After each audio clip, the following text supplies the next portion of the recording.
Hawkmorales says, I guess what is interesting me in this conversation is wondering what would cause or create this much animosity toward anyone or anything. For example, I stepped away from the religion and found myself very happy. I have no ill will toward this organization. I chose my path, and if I'm unsuitable, that's okay, because that is my choice.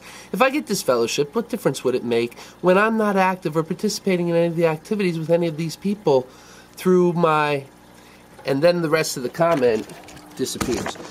But Hawkmorales, I think what you don't seem to realize is that you are still registered as an active member of the Watchtower Society when you are, in your words, inactive, or that you stepped away. And you are apparently in denial of the fact that the Watchtower Society denies protections afforded to us through the United States Constitution, specifically the Bill of Rights, the amendments to the U.S. Constitution that were put in place to serve as a protection against people who are accused of crimes or wrongdoing. So in the Watchtower Society, this is what you have. You have accusations being made against the party. Now, these are the following Sixth Amendment rights that are being violated by the Watchtower Society. The right to a public trial. There is no public trial in the Watchtower Society. You are judged in a back room in a kangaroo court by a small group of men who attempt to discern what your heart says. So they'll read scriptures all day long from the platform about the heart, who can know it, and that you don't even know your own heart, but yet they're going to somehow discern your heart motivation. Now, in a matter that can destroy your family and your friendships within this cult arrangement. So you are denied a public trial, number one. Number two, you are denied the right to an impartial jury, which is a right afforded under the Bill of Rights, Sixth Amendment.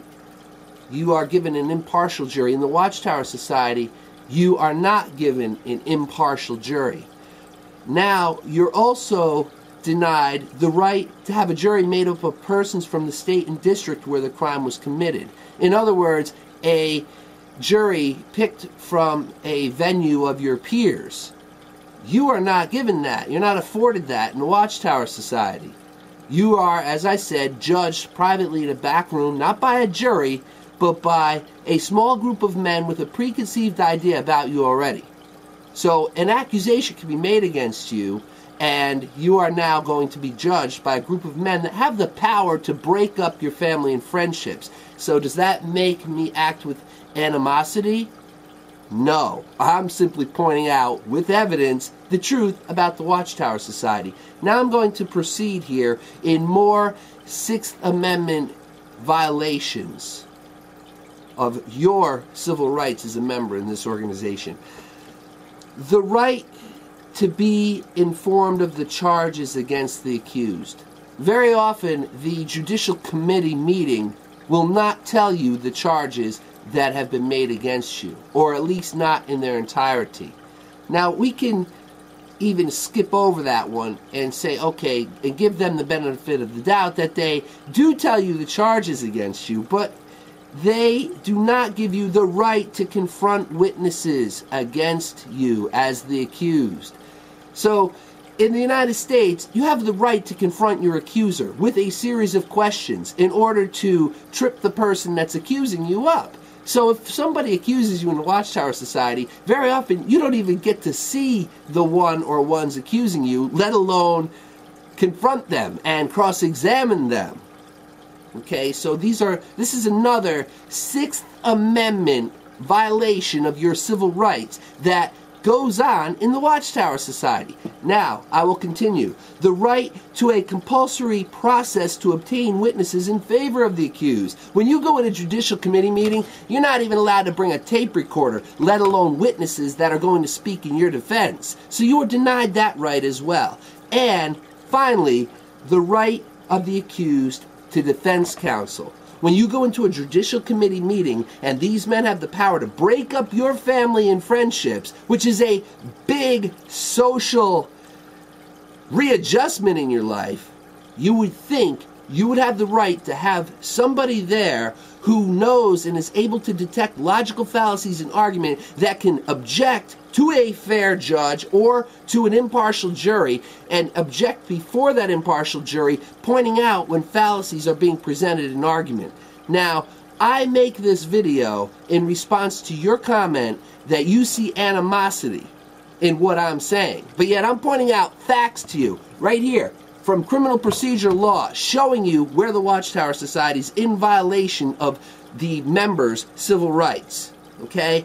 Now, I also make this in response to Anand Dude 2's videos where he shows in the Judicial Committee meeting that he was a part of how his rights were being violated. That's another reason I'm making this video. Okay, so it's been a long time coming. It's just this morning when I come in here and I see accusations of animosity and such, I have to explain the facts to you. Okay, Hawkmorales? So next time when you see comments in a video and somebody's trying to point out to you that you're still considered a member of the Watchtower Society, even though you may be inactive, okay, they have a thought-terminating process in place that you are an unsuitable fish. Oh yeah, you'll come to the memorial and you might even still wish to engage further in some kind of studies and have the witnesses over your house, and you like all of that, but deep down you're like the unsuitable fish in Jesus' illustration, according to them. Now, when you really break it down, are you really an unsuitable fish, or are these a bunch of whack jobs that are simply love bombing you? They're in a mode of love bombing when they encounter you. And you like that. You like to have them come by and show attention to you and smile. You don't want to tell them, look, I don't want anything to do with this religion, okay? You're a bunch of whack jobs. Don't come back here anymore, because you know they're going to then shun you. And if you had a family in there or any real friendships in there, you'd be a little bit concerned about that, and you wouldn't want them doing that. So you're going to hang on to your Jehovah's Witness status and not point out that you really don't want anything else to do with the religion. So what's going on here? Am I acting with animosity, or are you in denial? That's what you really have to ask yourself there, Hawkmorales, okay? Anyway, I hope you learned something from this video. Ciao.